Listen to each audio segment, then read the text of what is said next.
Well, what is up, Mission Church? My name is Mike Hickerson. Honored that Mission's a part of your weekend experience on the online environment, and I hope you being kind to each other, kind of greeting each other online, kind of saying where you're watching from. It's just honestly a privilege that we can gather this way. Our church exists to help people find and follow Jesus. There are so many safe people in the chat or want to help people take next steps. That's what we want. We exist to help. That's what we want to go after together because we know that we are all imperfect. And so, if you want to even chat, I'm imperfect, amen. And don't say you are imperfect because we all know that you are imperfect. We'll just say I'm imperfect. We'll go with that because it's a good day to realize that there are no perfect people, but there's a really perfect God that rescues and saves. And that's what we have anchored our souls, our lives, our community, our faith, our church, this environment that we're going after together. We've anchored it in that fact that God rescues and saves. That he sent his son Jesus into the mess to rescue and save and restore us back to his sons and daughters. And that is great news. And it means there's hope for every single one of us, that there's not any of us that are too far gone or not any of us are too far found, that we don't need the redeeming, rescuing, restoring hope that is offered by God through Jesus. And so, man, it's just been a privilege of my life to be a part of this church and all that God is doing in and through it. And I'm just stoked to be a part of this church and excited for our future, excited for the ways that we can have impact on our county and our community, on our worlds, and our schools, on our teams. I'm excited for COVID to be like a footnote in history so that we can get back to whatever the new normal is. And I know that I'm not alone in all of that. And so I feel like some of that fog is lifting and ready to kind of take some steps forward together. I don't know if you've ever been surprised or like didn't see stuff coming. That's why the name of this series. But I don't know if you've ever like been shocked or just like totally caught off guard of news or anything that came your way. But it happened to me very early in life. So Jody and I, we got engaged and married when we were young. So I was from Oklahoma. She was from Kentucky. That's just the way it went. And I was smart because I was just trying to get her off the market as quick as possible. No, I'm kidding. So we fell in love and dated, and it was great. So I was 23. She was a month away from being 21 when we got married. So let me just show you a picture of what kids we were. Like we were just kids. And I am rocking that shell necklace right there. I don't know if you know that. And that couch, I think everyone had that at some point in their life in the wood paneling. So it's just a classic picture.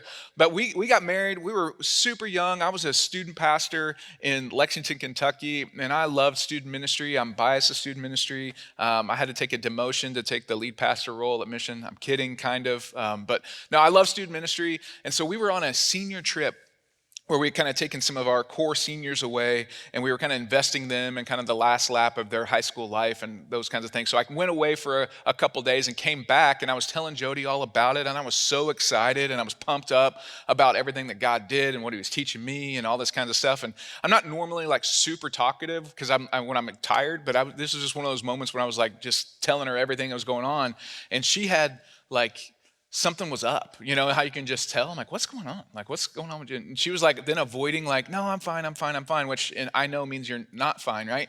So I'm like trying to figure out what's going on. And she's like, well, I've got some news. I'm like, well, great. What news do you have? I've been talking a lot. What news do you have? She's like, well, let me just go rent a movie and I'll come back and you'll chill out and we'll watch it and I'll tell you the news. I'm like, no, well, rent a movie. We used to have to go to a physical place, kids, and purchase either a VHS tape or a DVD if you were fancy, and then that's how you would watch a movie. There was none of this on-demand stuff. Anyway, I said, no, you're going to tell me now. And she, like not aggressive, I was like, what's going on? And she said, I'm pregnant. And I'm like, well, we were going to wait 5 years. We've only been married a few months. How did this happen? Like, what in the world? And so, like, we were pregnant very, very early. In fact, Jody gave birth to our daughter Hayden on her 22nd birthday. They have the same birthday. And so let me just show you how I was like caught way off guard. I did not see that coming. I was not prepared for any of this. I mean, it was crazy for me. It shocked me. Jody probably thought it would change some things in me, but no, I'm teasing. But let me just show you how young of a parent we were. This is Jody, 22-year-old Jody at a summer camp for high school students that we were at the following summer after Hayden, 6-month-old Hayden was born right there. This is a kid with a kid. Who let us do that? That is crazy. Now Hayden's 19 and in college. It's tripping me out. I mean, I don't regret a moment of it. But man, in the moment of hearing that news, I did not see that coming because that is not the way that I thought that would work out. And that in this series is what, in a nutshell, what we're trying to do with the life of Jesus. We're taking 1 month, a little over a month, to spend in the last week of Jesus' life, because there are things that if you are following him, or if you're a part of that movement, like following him in that day, there's things that happen that you would not have seen coming, and it kind of freaks you out. Like Jody kicked us off last week with the fact that he is flipping over tables, like nice pacifist thinking Jesus, like everyone kind of writes him in this, he's a really good guy box. And all of a sudden he walks into the temple where people are taking advantage of people and they're putting God's name on it. And they're trying to keep people that are out that are wanting to get in. They're keeping him out because of all these things that they're doing. He gets mad. He's flipping over tables of injustice all over the place, saying, no, that's not what my house is for. And then today we're going to walk through, they didn't see that coming, like where he washes feet. Next week we're going to talk about his arrest and trial. Then we'll talk about his death. And then we'll celebrate on Easter on April 4th with the fact that there is an empty tomb. And all of these things, if you're following Jesus, if you're putting yourself in first century follower of Jesus, you would not have planned this out. This is not the way you would have saw it coming. So I'm excited. I'm excited for today because I think it's one of the most dear to me, most powerful things from the life of Jesus that has had an impact on me. And I want us to get us here first. When you watch Jesus, when you read about his life and his biographies of Matthew, Mark, Luke, and John, he is so compelling. But I just want to realize that everything that, I don't know if you know this, but Jesus, you have position and power. I have position and power. Or maybe if power is a 4-letter word for you, then maybe you could just frame it in influence. Like there is positions and places and influence that God has placed you around for a reason. And that means that you have some power and influence in your world. And we're going to watch what God does with power and influence through the life of Jesus. Maybe let me just scope it this way. If you are a coach, you have unbelievable influence and power over the teams that you coach and the culture that you create. If you are a teacher, you have unbelievable influence and power. God has uniquely placed you in that role. If you're a manager of people, God has uniquely placed you with influence and power over people. If you are a voter, you have power because you have power in your vote. If you are a boss, you have power over the people that are your employees. If you're a company owner, you have power. If you're a brother, you have power. If you're a sister, you have power. There's all kinds of power that God has placed in all of our hands in different ways. There's political power, some of us, birth order power. If you're 16 and you got a 9-year-old, you have power in that situation. If you're 13 and you have a 6-year-old brother or sister, you have power in that situation. There's marital power on all sides. There's family power. I've got a brother-in-law who is basically the godfather. If I have an idea, it's not good. If my brother-in-law has the idea, we're all doing it. If I'm ready to get up from the table, no one's following me. But if Derek gets up from the table, the meal is over. It's just, he has that influence and that power. There's organizational power that people have. There's positional power that people have. There's financial power that people have. And some of us know this. You know that you have more financial means than other people, and people treat you differently, or we expect to be treated differently because we have more financial power than other people. There's military power, there's civil power, there's social power. Teenagers, you are kings of social power right now. You have so much of this. All of us, God has uniquely allowed power to be in our hands. And Jesus is going to show us how God deals with power. And you won't see it coming. Why would God give all of us unique positions and influence and power over other people? Well, it sets up in this last week of Jesus' life where, the meal that his famous meal is this Passover meal. And so he's in this upper room with all those closest friends, and they're celebrating this Passover meal that Jody talked us through last week of even why the people were setting up stuff in the temple is because they were trying to prepare a sacrifice and an offering because it was like a Jewish festival that was going crazy. So Passover is a yearly event that is like the Super Bowl, where everyone is traveling to Jerusalem. Everyone is traveling. So there are millions and millions of people. Think pre-COVID, New Year's Eve in New York City. People are traveling from everywhere to celebrate this feast that reminds them that God has set them free and that God will rescue and save them. And the Romans who are occupying them at that time are like, okay, we got 1 million people that we occupy that are celebrating the fact that their God frees them. This is a tenuous situation at best.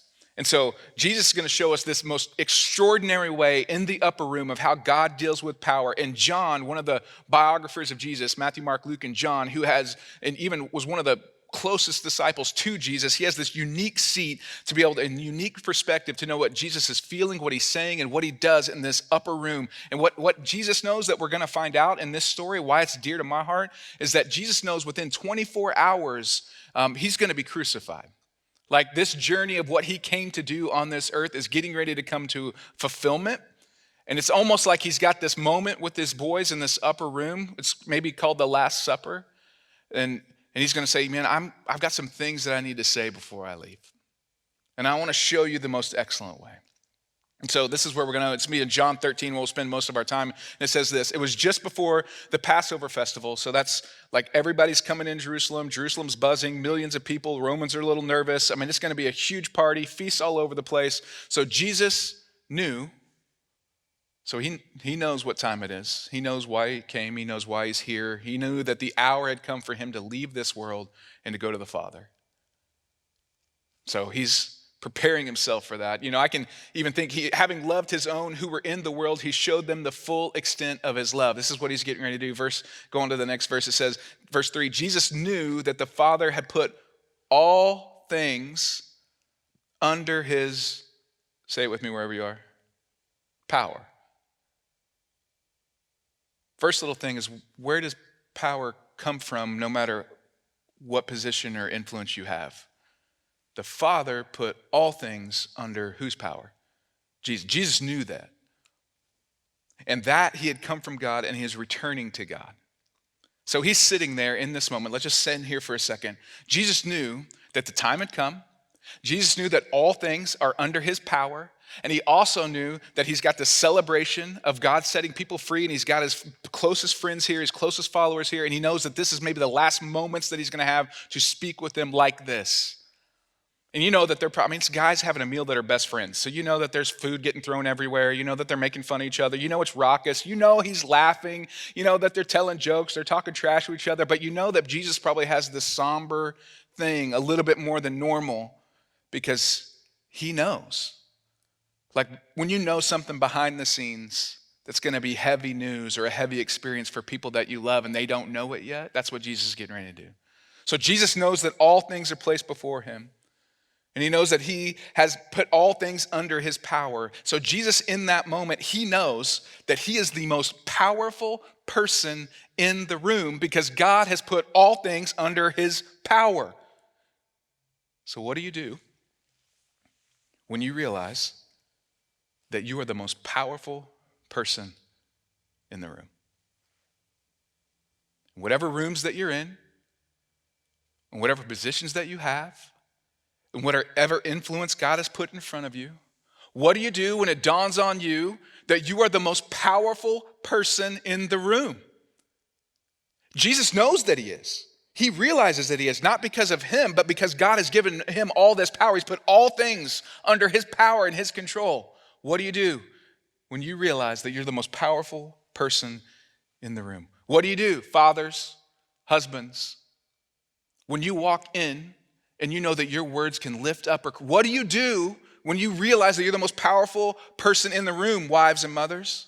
What do you do when you're in the conference room and you realize that all eyes are looking to you because you're the most powerful person in the room? Not because you're awesome, but because God has placed that influence and position under you. What do you do when you're in a team and you're the most powerful person on your team because you're the captain or you're leading the division or you're the VP of something? Or when you're a teacher and you got 25 sets of eyeballs, even some of them digitally now looking at you, and you're the most powerful person in that room, the power to speak life or the power to speak correction, the power to influence for a future. What do you do when it dawns on you? When you own the company, when you have a teen to protect. If you're a teen, you can protect or wreck with the power that God has placed in you social media wise. What do you do when in the moment you realize that your words, because you're the most powerful person in the room, are going to have a massive impact? What do you do?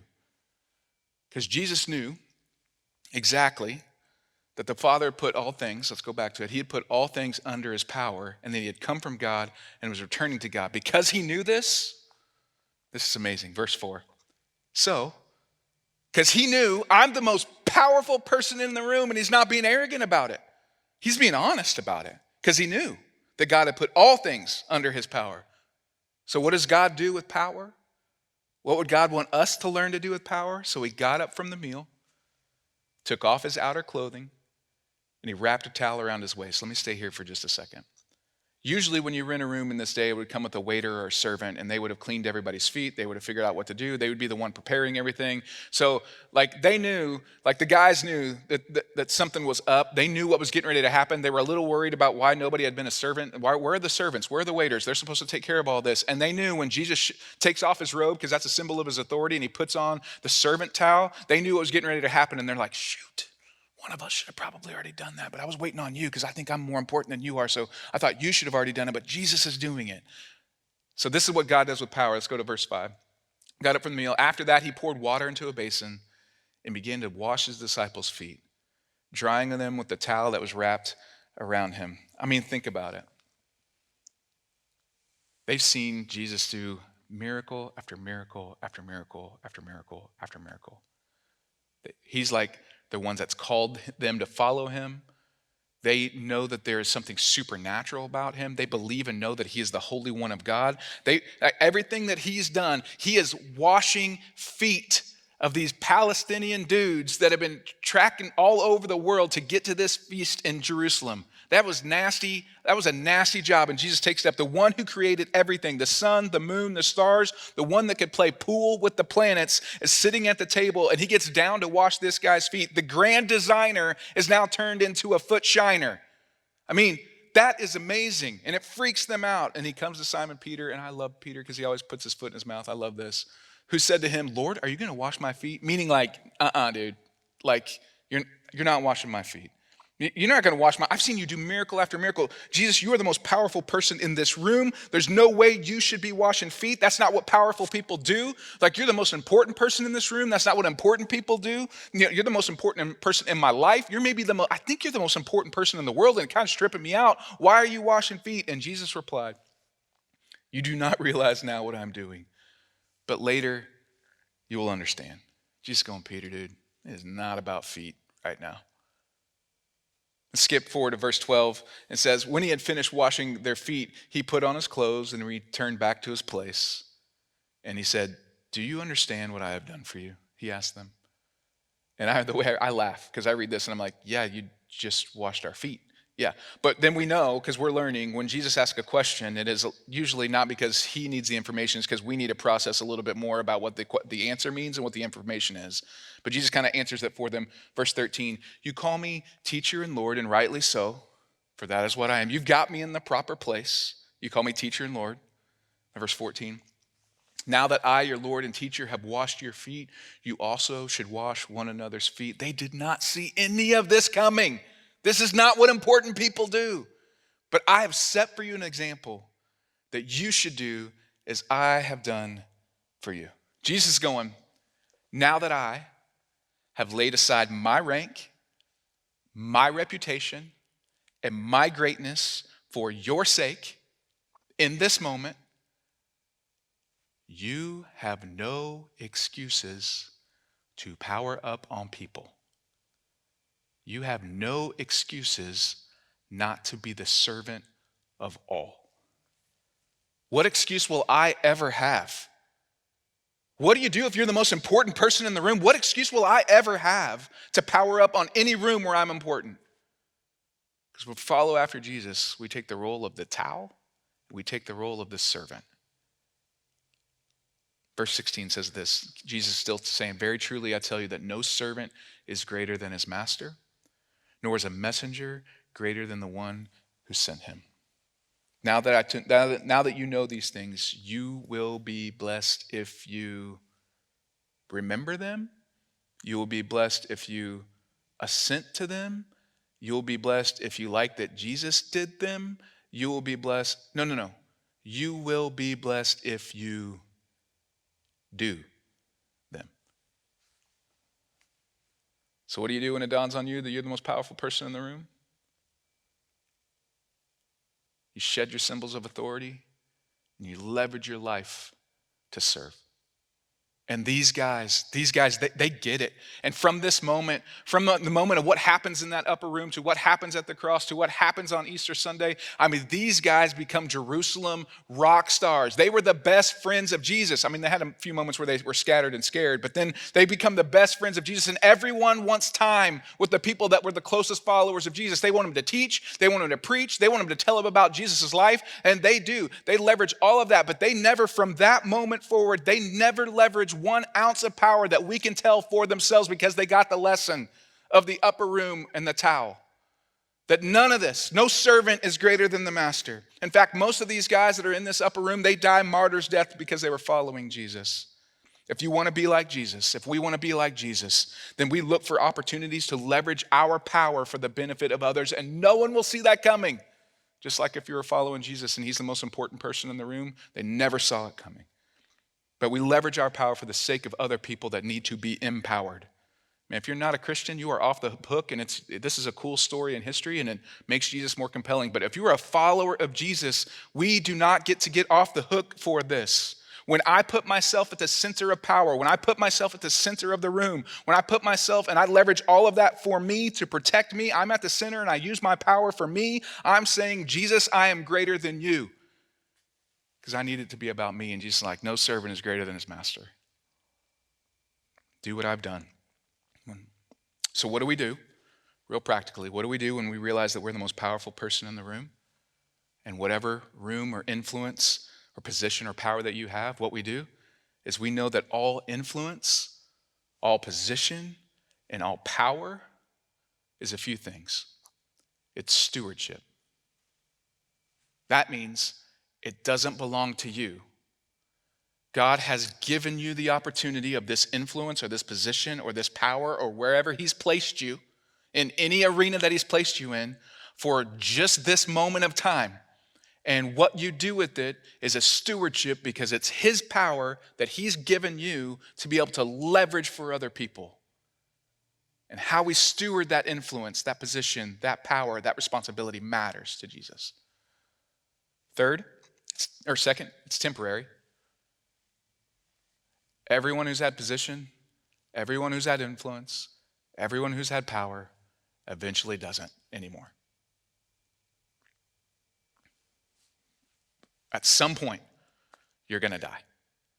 And all the influence and all the position and all the power that God has temporarily let you steward from him will be in somebody else. Third is that it will be taken away. Fourth, we are accountable for the influence, the position, and the power and how we leverage it for other people that God has given us. So what do we do when we realize that we're the most important person in the room? We got to understand that all influence, power, and position is stewardship. It's temporary. It will be taken away, and we are accountable for it. We also got to do what Jesus did, do what he did, and we got to shed our symbols of power and serve. I mean, don't make anybody kiss the ring. Whatever you need to do to shed. That robe was Jesus' symbol of authority. That was a symbol of being a rabbi. That was a symbol of somebody important. It was a very important gift. It was such an important gift that the Roman soldiers ended up gambling for it because it was so valuable. So it's probably given to him or passed down from him. He sheds that symbol of power and he takes up the symbol of a servant to serve everyone else in the room. Shedding the symbol is way different than abdicating responsibility, and it's way different than abandoning responsibility, and it's way different than escaping the responsibility that God has put you in. But shedding that symbol of authority or shedding that symbol of power is important if we're going to leverage it for other people. Third, what do we do when we realize that we're the most powerful person in the room? We don't protect it. We leverage it for others. I mean, some people think, isn't that what weak people do? No. Everything in my power, this is like the normal way that it would work. I'm going to use everything in my power to keep my power, with my power, to protect my power, with my power, because I can't have anybody threaten my power or position or influence. That's not the way of Jesus. The smartest thing we can do, the most spiritual thing that we can do, the most way that we can live and lead like Jesus, that people will not see coming, is that we leverage our power for the sake of others without. Again, can you just imagine if the church, if Christians were known for just this, Known for just following what Jesus asked us to do in the upper room. That we know that God has given us unique positions and unique influence and unique roles and unique responsibilities. And wherever he's placed us, he's put all things under that power. And we leverage that. We shed those symbols of authority and we take up symbols of servanthood. No one will see it coming, but no one will argue it. Can you imagine if the church was known for this? I don't know if I agree with everything they do, but they're so servant-oriented. They're so helpful. They never power up on people. They never wound people intentionally with power. They always take the road that is to bend the knee in a way of servanthood, in a way of surrender to be able to, so that they leverage their power for the other people can win. It's always been the way. Can you imagine if the church was known for this? It'd be hard to argue with. The church being a positive influence in our society. The fourth, when you realize that you're the most powerful person in the room, it's also helpful to remember that I need to agree with God about who I am. Yes, he shed his symbols, he shed his robe, and he went and served, and they didn't see that coming, but he also put the robe back on with humility and went back to the place that God called him to be. He said to them, "You've called me teacher and Lord," and that is right, because that is what I am. Jesus knew exactly who he was. And he didn't have to lead with power from it. He led with service from it. And I want us to do the same. There's just one other verse and a kind of interaction with Jesus that kind of helps crystallize this for me. And it's Matthew 20. And, his guys were trying to figure out the pecking order thing. And they were fighting and infighting. And, never happens on teams, I'm sure. But Jesus called them together, his followers, those disciples. And he says, "You know that the rulers of the Gentiles lord it over them, and their high officials exercise authority and power over them." Yeah, you know how the world does power, right? You know how they do top-down leadership. You know how all this works and, all this stuff. And then Jesus is going, "Not so with you. We don't do power and position and authority the way the world does it if we're following Jesus. Not so with you. Instead, whoever wants to become great among you must be your servant." This is even before the upper room. And go on to the next. "And whoever wants to be first must be your slave, just as the Son of Man," his description for himself, just as Jesus did not come to be served, but to serve and to give his life as a ransom for many. You want to be great in the kingdom? Take up a towel. You want to have influence and authority? What do you do when you realize that you're the most important person in whatever room that God has placed you in? You shed your symbols of authority. You know that it is temporary. You know that it is a stewardship. You also want to leverage it for the other, and you want to realize who you are in Christ. And man, that would impact our world. Why don't you pray with me? God, we needed this because when you just are reading this fresh of who Jesus is in the upper room, and you know that he knows what's going ready to happen in 24 hours, and you know that he knows who he is because of what you've given him, and has a son of yours and the miracle, and he could have just so much power and angels as his authority in an instant, and you realize, what would you do? What would I do if it was the most powerful person? And then you realize what he did and how he leveraged it. Thank you for being a God like that wins us over with love and doesn't make us bend the knee out of fear and power, but lifts our chin out of love and service and wins our heart that way. May we be those kind of people that when we are given influence and power and authority and position in any arena that we may have it, that we leverage it in service for others, because that's the way of you. In Jesus' name we pray. Amen. So what we're going to do now is we're going to experience communion together. We do this from time to time. What's interesting is communion, the first communion experience, happens in the room we just left. It happens in the upper room after he washes their feet. And so what communion is on that Last Supper, that night in that upper room, Jesus kind of takes bread and breaks it and says, "Take and eat. This is my body broken for you. When you do this, remember me." I mean, he knows what's coming, right? And they're like, "What are you talking about?" And then he takes the wine and he says, "Okay, take and drink. This is my blood poured out for you. When you do this, remember me." And they didn't quite get what was going on in that moment, but in the next few days, as we're walking through this story and over the next few weeks, it became clear to them what this was about. The price that was paid for our rebellion, for our lives, for our souls to be reconnected with God was in the form of Jesus. And so Christians for thousands of years, since that Last Supper moment, in that first Easter moment, have been celebrating communion when they gather around tables to be able to say, man, I remember what Jesus has done for us. I remember how he's rescued me. I remember what he did. I remember what he said. I remember things about him. And so we take bread and juice to celebrate that. There's nothing magical in the bread or the juice. It's just a way for us to remember.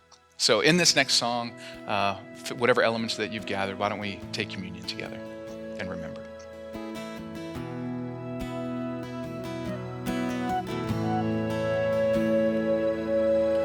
Light of the world, you step down into darkness. Open my eyes, let me see what beauty that made this heart adore you. Hope of a life spent with you. And here I am to worship. Here I am to bow down. Here I am to say that you're my God. You're altogether lovely, altogether worthy, altogether wonderful to me.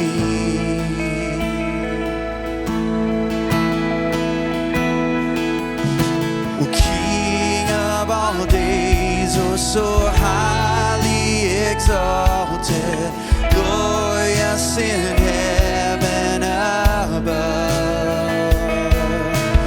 Humbly you came to the earth you created, all for love's sake became poor. Here I am to worship. Here I am to bow down. Here I am to say that you're my God.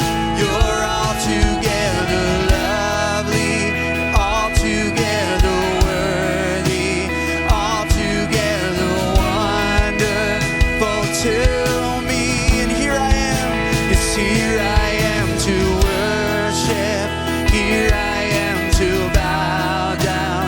Here I am to say that you're my God. You're altogether lovely, altogether worthy, altogether wonderful to me. And I'll never know how much it cost to see my sin upon that cross.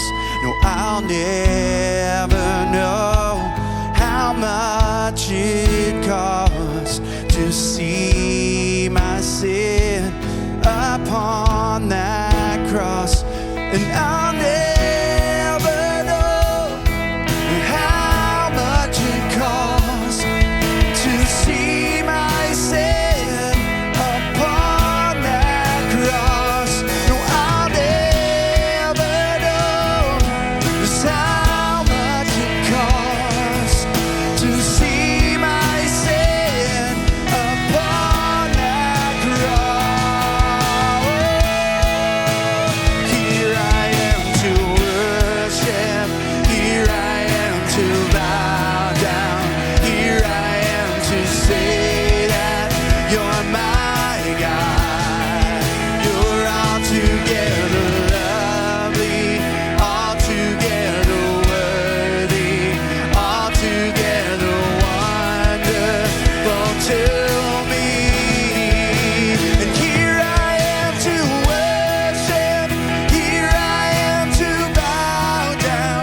Here I am to say that you're my God. You're altogether